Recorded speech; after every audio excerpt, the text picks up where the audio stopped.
Got me falling right back.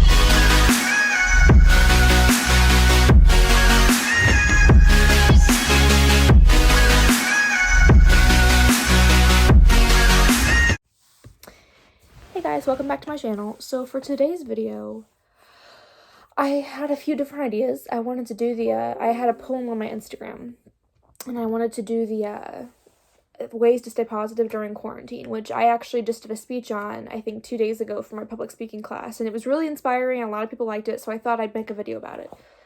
But today I woke up and I got motivated and I put makeup on. I took a shower right when I got up and I was all motivated, and I got really sad, and I was like, you know what? I can tell these people all day long to be positive, but you know what? Some days you just can't be. Some days you just need to be upset. Like, I know that I need to be upset sometimes before I can see the positive light and stuff. And right now, things are really hard for me, and I thought that the video that I should film today for my mental stability would be a reflection in a year video. And I don't know if this is a thing. I'm sure it is. I thought I'd reflect on my life and what I've learned in a year. A year ago, I was a senior in high school. A year ago, I had my prom in less than a week. And my boyfriend was here. He wasn't in the military yet. We were getting ready to graduate. We had all of our best friends. And a year later, we're in a pandemic. And my boyfriend isn't here and I can barely talk to him. And my best friend moved to a different state. And I feel more alone than I've ever been. And my anxiety is at an all-time high.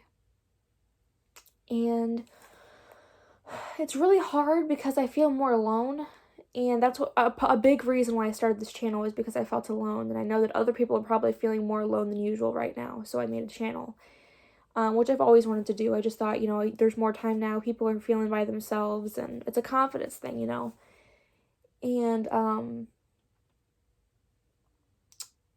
things have just been really hard lately, and I miss my boyfriend, and I know I talk about him all the time, but I miss him more than words could even say. Like, I remember the night that we dropped him off. So for the way that it works for the Army, or at least I did for him, is that you dropped him off at a hotel the night before. They stay the night to make sure they don't do anything stupid before they weigh in and stuff. Next morning they weigh in, you get to spend like an hour with them, and then they swear off, and then they leave, and you don't get to talk to them. Because then you have to leave, and they get to leave. So that whole night and day was a mess. I was a mess the whole time. And I was sick to my stomach. I was just a horrible, horrible mess. And I remember, for some reason, I keep thinking about this. And I was doing good for a while. And now that I guess that we're stuck in the house, I'm not really doing anything. It's really, really hitting me hard that he's not here. Like it was before, and I got better, but that's because I was doing stuff. My best friend came in town for my birthday. Things were moving along. And now nothing's moving along. And I'm starting my pre-rec nursing classes this summer, so I'm hoping that helps, but it's horrendous how much of a mess I was. That night before, his family took me with his siblings, and we all dropped him off, and we all went home, and I was trying so hard to not lose it on the way home. Like, I was crying so hard, and my nose was stuffy, I couldn't breathe, it was just such a it was horrible, and they, so I got to their house, I got into my car, and I don't like crying in front of people. It makes me so uncomfortable. Except, like, my boyfriend and my mom. Those are, like, the only two people I can cry in front of.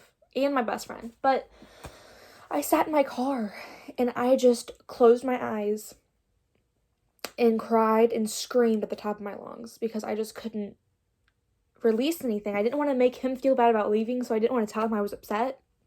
But, like, I didn't have anywhere else to go. He's my best friend, so I just screamed. I didn't know what else to do.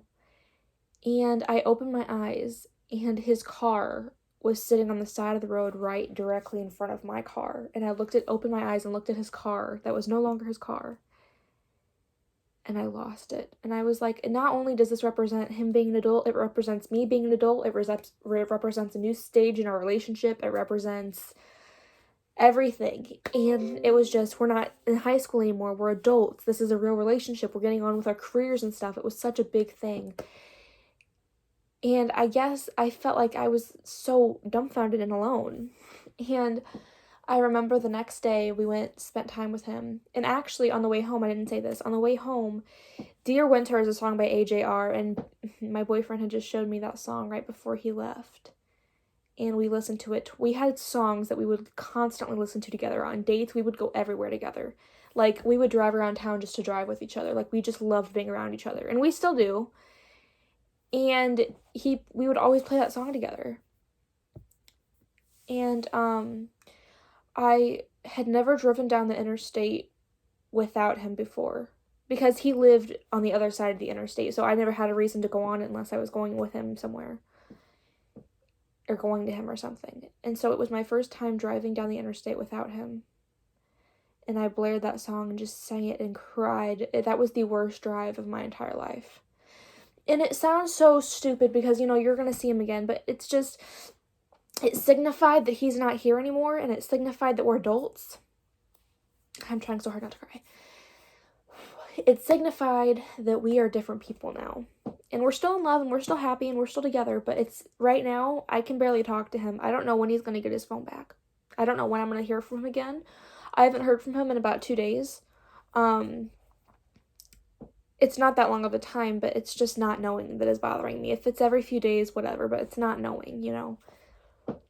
And I didn't hear from him for a while after that. And so the next day we actually went to see him swear in for the final, because he swore in twice. They have the swear in like when they first sign up, and then they have the swear in like the day they leave. And he swore in, and I lost it. I was crying the entire time, and I knew that we weren't going to have another minute alone together. And his parents said bye, and I was the last person he said goodbye to. And he kissed me and said he'd text me later. And he texted me later on that day, and we talked. We talked that night. He FaceTimed me in the airport before he had to go to he had 2 different flights. Then he finally got to South Carolina. He was at Fort Jackson that night. And he said bye. And it was just, he said, I'll text you when I can. I love you so much. Because that was when we thought we were just going to quit talking for the next 2 months. And it was really, really hard. I just couldn't stop crying. And then he texted me for the next, like, off and on the next few days because they were, like, in the first stage of boot camp where they just have to get their, like, signing and stuff done. And it's just, through the last year, I've gone from being in high school, graduating, being so worried about minor things, to now I'm in college. I'm thinking about nursing and a nursing degree, and my boyfriend's in the military, and we are adults now, and we don't know everything by any means, but we know a lot more than we did. And it's so funny, the things that you think that are big when you're in high school and when you're young and when you're dating and you're in a young relationship, a new relationship.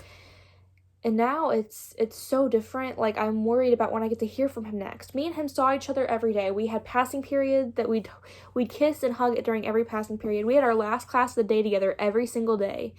And we'd hold hands under the table. Like, that's the stuff that you worry about in high school. And now I'm worried about, when's he going to get his phone back? When can I talk to him? When's he going to be able to leave and fly on a plane without getting sick? Like, that's the stuff that we worry about now. And it's really hard with him not being here, and I just found out that apparently when you're a nurse, you have to have a year experience before working on a military base. But a military base is the only place that's going to hire me. Because nobody else is going to want to hire somebody who's in the military, you know? Because I'm not going to stay around because he's in the military. So I actually have to wait a year before I can marry him, a year longer than I thought. And now it's just really, everything's really real, if that makes any sense. It sets in, and I don't know what to do with myself. Like, he's not here, and it's like, I'm confident, I know who I am, and I can live my life, but it's just more sad than anything else. Like, we were together 24/7. We went to prom together, we went to homecoming, we went to dates, we went to church together every Sunday by ourselves.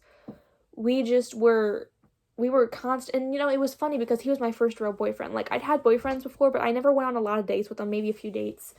And I was never really into him. Like, I don't know. I never really had any feelings for a lot of other people. Guys were nice to me. The guys that I dated were nice, some of them. And I was like, this is okay. This is fine. I'm happy, whatever. But, like, he is totally, like, here's the difference. I thought that I was happy. I thought that there was nothing. And then he hit me, and now I'm like, there is nothing more than this. You know, like, this is it. This is this is how you know you found the one. And it's so difficult to be an adult now. It is. I want to go back to high school. I want to go back to where me and him were eating lunch in the library together and playing on our switches, whatever, during lunch. And I want to go back to where we went to McDonald's every day after school. And we had the best time together. And now he's not here, and I don't know when I'm talking to him next, and I don't know when I'm going to see him. I was supposed to see him in March, and his graduation got canceled, so I haven't seen him since January 6th, and I don't know when I'm going to see him. And I remember when I was younger, I always saw those military homecoming videos, and I was like, oh, I wish I was the wife of a military soldier. Those homecomings look so heartwarming and beautiful and sweet.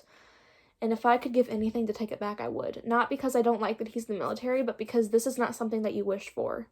You don't wish to be worried about the safety of the person that you love. You don't wish for them to be away from you so much and not be able to talk to you and not knowing when you're going to talk to them and not knowing when you guys can get married. Like, that's nothing that you wish or pray for.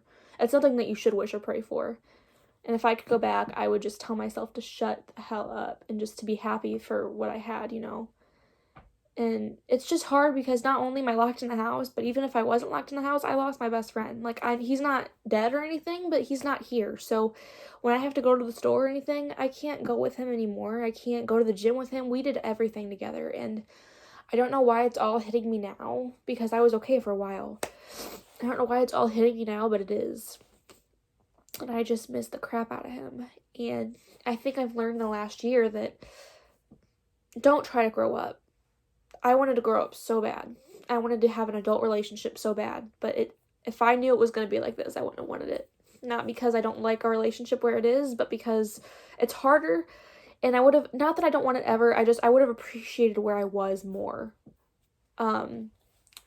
Just don't jump ahead of yourself too fast, especially if you're dating someone who's thinking about the military. Like, he didn't even know he wanted to join. Like, he kind of thought about it, but he didn't know for sure. And don't ever wish for something like that. And don't ever try to jump ahead of the gun and try to jump ahead of where you're at in life, because everything is supposed to be taking its time. Okay, that was all I was going to film, because I needed to get that all off my chest, and it's probably not interesting to watch, and I don't blame anybody for not watching it, but it was something that I needed to do for myself today, because I'm locked in the house, and I'm sad, and I'm upset, and I'm alone, and that was something that I needed to do for me. So I hope you guys enjoyed that. If not, I'm going to be posting more content. I'm going to be posting a small YouTuber Unite tag thing that people have been doing. And I also want to do a Q&A and ways to stay positive during the quarantine. So thank you guys for watching and tuning in. If you guys have not already and you like my content, please subscribe and like this video and comment down below. I will see you guys in my next video, and I will talk to you later. Bye.